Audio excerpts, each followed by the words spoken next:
आज खरा बेले आम कैंटीन डालमारू गोटे विचित्र पोको बाहरी सेठू मुझे पोको को नहीं आम कैंटीन वाला भाई को नहीं देखेबारू से कहले कि भाई एटा हूँ बैगण पोको टिके एडजस्ट कर दियो। मु कहली भाई बैगण पोको कौन बैगण ठारू बड़ तापरे मुझे खाइया को आम हॉस्टल ऑफिस रे फपाड़ी चुपचाप 2 गिलास पानी पीकी सोई पड़थि। तापरे उठिला बेलू मो पेटरे मूसा माने वर्ल्ड वार 3 स्टार्ट कर देथिले। सेठी लागि मु भाबिली बाहर कोठी टिके आइंस माड़ करिके आसीबा। तापरे मु रूम रु बाहर की देखिली मामू माई संगे गुलु गुलु होता मत देखिकी लाज जाइगला।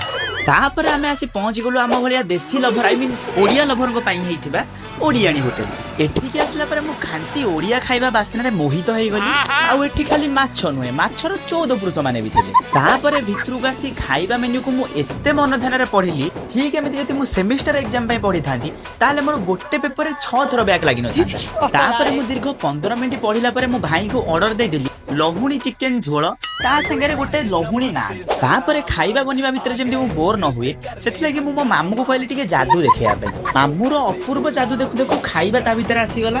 तापरे मु सब किछि इग्नोर करी लागि पड़ली सब खाइया को सफा चट करबा लागि। तापरे कुकुडा खाइला परे कुकुडा मो दांत रे एमिति लागि जाय जेमिति कुकुडा होछि मोर धर्म पत्नी। तापरे मु दांत खुंटी खुंटी आसी पहुंची गली हम जेल भितर।